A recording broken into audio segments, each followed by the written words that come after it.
যেটা হচ্ছে বলার মেনলি হচ্ছে দেখুন, আমরা চেস্ট পেন নিয়ে আমরা এখন এখন এটা খুবই কমন একটা ডিজিজের মধ্যে পড়ে। চেস্ট পেন নিয়ে ম্যাক্সিমাম পেশেন্ট আছে।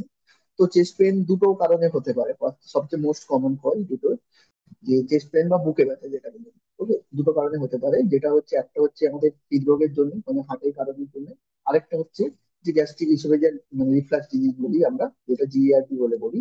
যেটা হচ্ছে আপনার আহ যেটা অ্যাসিডের জন্য, গ্যাস্ট্রিক হার্ট বার্ন বলে বলে থাকি। ওকে, আমরা সিমটম হিসেবে, সাইন হিসেবে বলতে। ওকে, তো এটা দুটো কারণের জন্য মোস্ট কমন কজ হয়। এবার দুটো কারণ এর মধ্যে, এবার হার্টের জন্য যেটা হয় নর্মালি হৃদরোগের জন্য, সেটা হচ্ছে একটা বুকের মাঝখানে একটা তীব্র ব্যথা হয়ে থাকে। একটা বুকের মাঝখানে একটা চেপে রয়েছে কিছু একটা জিনিস, এরকম মনে হয় আমাদের সিমটমের মধ্যে। আর জিআরডির ক্ষেত্রে মেনলি হার্টবার্ন যেটা হয়, হার্টবার্নের ক্ষেত্রে নর্মালি যেটা হচ্ছে আমাদের পেটের মধ্যে যে খাদ্যনালীতে যে অ্যাসিডটা থাকে সেইটা অবশ্য উপরের দিকে উঠে আসার জন্য যে খাদ্যনালীতে যে জ্বলুনি ভাবটা হয়, সেটা হচ্ছে হার্টবার্ন সেটা। ওকে, তো এবার এগুলোর মেন লক্ষণ গুলো হচ্ছে কিছু কিছু লক্ষণ দেখে আমাদেরকে বুঝতে হয়। কিছু লক্ষণ থাকে, যেমন হৃদরোগের কিছু লক্ষণ হচ্ছে বুকের মাঝখানে চেপে বসে থাকছে। তার সঙ্গে হচ্ছে একটা অস্বস্তিকর একটা সবসময় চেপে বসে রয়েছে, যেমন মনে হচ্ছে কোনোভাবেই আমি ধরলাম যে এরকম চেপে রয়েছে, তার জন্য আমি জল খেলাম, জল খাওয়ার পর বা কোনো গ্যাসের ওষুধ যেগুলোকে বলি আমরা নর্মালি, আহ যেমন 1040 হোক বা অ্যান্টাসিড যে কোনো, বা যে কোনো ধরনের সিরাপ, বিভিন্ন রকমের সিরাপ রয়েছে। ওকে, এগুলো খাওয়ার পরও কমছে। ওকে, সেইগুলোর ক্ষেত্রে বা এছাড়া হচ্ছে অনেক সময় হাতের আমাদের বাম হাতের দিকে, মোস্ট কমন হচ্ছে বাম হাতের দিকে ব্যথাটা ক্রমশ স্প্রেড করতে থাকে, বা ব্যাক সাইডে ক্রমশ দিকে স্প্রেড করে। এছাড়া হচ্ছে হার্টের হৃদস্পন্দন ক্রমশ বেড়ে যায়, যাতে মনে হয় যে প্যালপিটেশন বলি বলি বলি আমাদের বুক ধড়ফড় করছে, এইরকম টাইপের ফিল হওয়া। বা হচ্ছে আপনার গোটা শরীর একটু ঠান্ডা হয়ে যাচ্ছে, কেমন একটা অস্বস্তি ভাব লাগছে।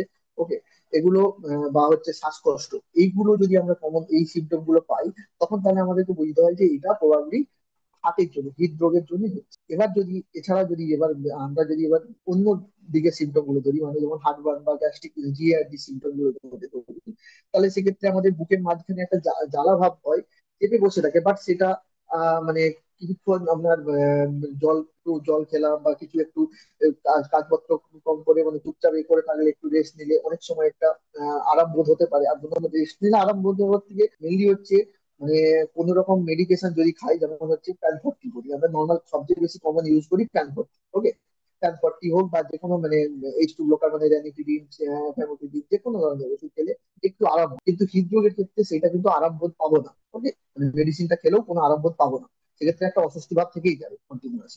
ঠিক আছে, এই দুটো লক্ষণ দেখে একটা আলাদা আমরা দুটোকে আলাদা করতে পারি, ডিফারেন্সিয়েট করতে পারি। ওকে, এবার হচ্ছে এইগুলো এবার এগুলো হলে সঙ্গে সঙ্গে একটা জিনিস যেটা আমরা বলবো, সবসময় এইরকম কোনো সিমটম হচ্ছে, প্রথমে আমরা ম্যাক্সিমাম ক্ষেত্রে ম্যাক্সিমাম লোকজন কি করে, বাড়িতেই নিজেদের ট্রিটমেন্ট করার চেষ্টা করে। ওকে, যে বাড়িতে কিছু জল, মানে কিছু মেডিকেশন খেলাম, বাড়িতে যেমন ম্যাক্সিমাম বাড়িতেই সকলে যে নর্মাল কিছু মেডিকেশন থাকে, তার মধ্যে কিছু আপনার পিপিআই কিছু কিছু হচ্ছে পিপিআই এর মধ্যে হচ্ছে প্যান্টোপ্রাজল, অমিপ্রাজল, ড্যারিপ্রাজল, যে কোনো ধরনের পিপিআই থাকেই। ওকে, সেটা যে কোনো ব্র্যান্ড নির্বিশেষে থাকে। ওকে, এছাড়া হচ্ছে আপনাদের এছাড়া হচ্ছে অনেক সময় H2 ব্লকার, যেমন ফ্যামোটিডিন, এই টাইপের গ্রুপের ব্র্যান্ড থাকে, বা কিছু মেডিকেশন সিরাপ থাকে, যেগুলো হচ্ছে আজকে এখন অ্যান্টাসিড সিরাপ থেকে। ওকে, এগুলো সবার আগে লোকজন খেয়ে নিজেদের করার চেষ্টা করে। কিন্তু আমি বলবো, যদি এইরকম সিমটম সব সময় হয়, কখনো হয়ে থাকে, ওকে, মাঝে মধ্যে এইরকম সিমটম হচ্ছে, তাহলে অতি অতি অবশ্যই ইমিডিয়েটলি হসপিটাল বা নিয়ারেস্ট হসপিটালে গিয়ে বা নিয়ারেস্ট কোনো ডক্টরের সাথে যোগাযোগ করা উচিত। কারণ তাতে উনি আপনার সিমটম গুলো দেখে একটা জিনিস বুঝতে পারবেন যে এটা আপনার কি কারণের জন্য হচ্ছে। ওকে, উনি হয়তো সঙ্গে সঙ্গে আপনাকে হয়তো একটা ইসিজি করতে বলতে পারেন।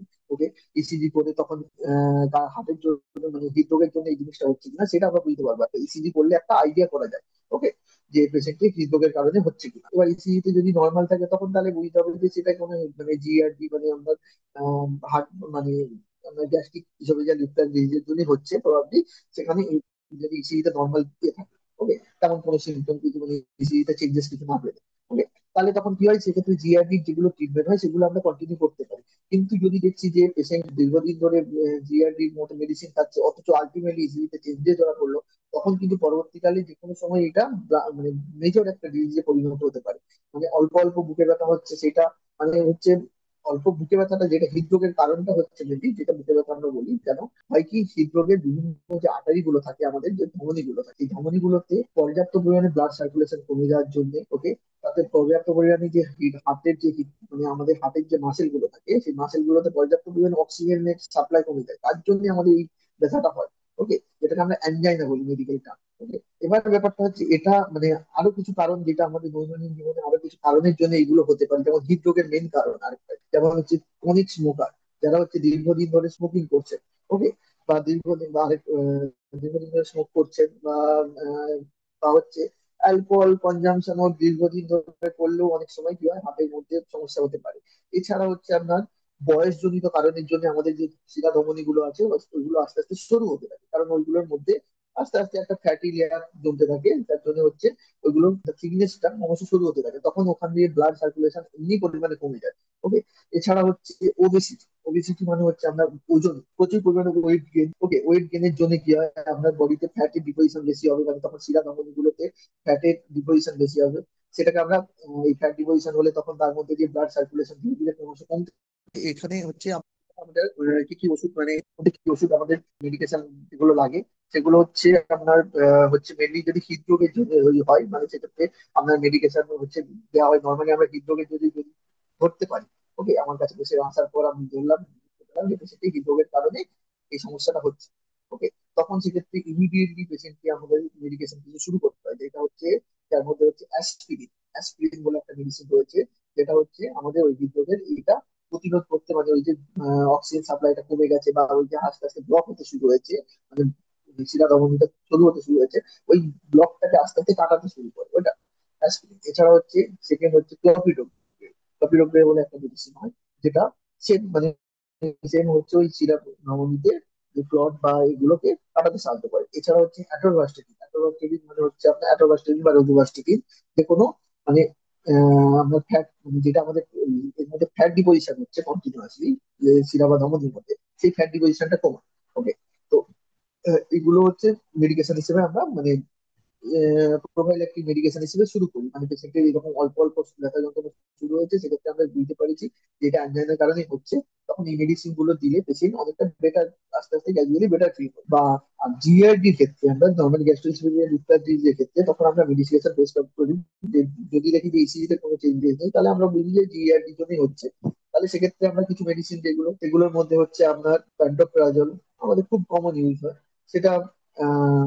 ব্র্যান্ড নির্বিশেষে আমি বলতে পারি যে মেডিকেশনের মধ্যে এবার দেখুন বিভিন্ন কোম্পানি আলাদা আলাদা মেডিকেশন রয়েছে, অনেকেই সেটা বিভিন্ন রকম এবার পার্টিকুলারলি মানে ওইরকম ভাবে তো ই করা যায় না। সেক্ষেত্রে আমাদের কি কি মেডিসিন, একটা হচ্ছে প্যান্টোপ্রাজল বা নভিপ্রাজল বা এই দুটো হচ্ছে র্যাবিপ্রাজল, ওকে, প্লাজমোপ্রাজল, এগুলোর যে কোনো মেডিকেশন ইউজ করতে হবে। ওকে, মেডিকেশন ইউজ করতে হবে, ডেইলি বেসিসে এটা খেতে হবে।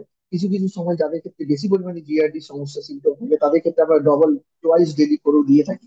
ওকে, এছাড়া হচ্ছে এর সাথে আমরা কোনো অ্যান্টাসিড সিরাপও অ্যাড করে থাকি। অ্যান্টাসিড সিরাপ যেমন আপনার ওবেসিটি সিরাপ, আপনার এরপরে হচ্ছে আহ, বিভিন্ন রকম মিউটেন জেল, বিভিন্ন রকম সিরাপ রয়েছে যেগুলো অ্যান্টাসিড সিরাপ, এটাও আমরা টয়েস ডেলি করে দিয়ে রাখি, একটা লং পিরিয়ডের জন্য দিয়ে রাখি, যাদের ক্ষেত্রে এই সিমটমটা বেশি পরিমাণে থাকে, সবসময় মনে হয় যে একটা চেস্টের মধ্যে সবসময় একটা জ্বালা ভাব থাকছে, তাদের ক্ষেত্রে আমরা লং টার্ম একটা 1 মান্থ বা 2 মান্থের একটা কোর্স করিয়ে থাকি। তারপরে গ্র্যাজুয়ালি দেখি যে ধীরে ধীরে যে পেশেন্টের সিমটম রিলিফ হয়েছে, তখন আমরা গ্র্যাজুয়ালি এটা উইথড্র করি, কমাই, ডোজের পরিমাণটা কমাই। এবার এইগুলো নিয়ে এই কারণেই বলা, কারণ আজকে এই রকম সিমটম বা এই রকম সাইন সিমটম নিয়ে ম্যাক্সিমাম পেশেন্টদের ক্ষেত্রে এই সাইন সিমটমটা খুব কমন।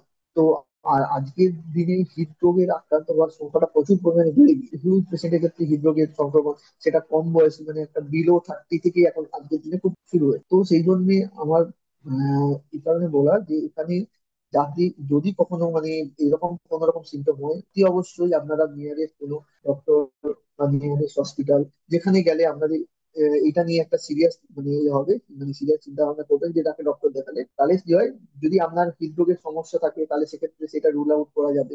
আর যদি হৃদরোগের সমস্যা না থাকে, জিআরডি যদি প্রবলেম থাকে, সেটা রুল আউট করে সেটা ট্রিটমেন্টটা কন্টিনিউ করতে হবে। Thank you.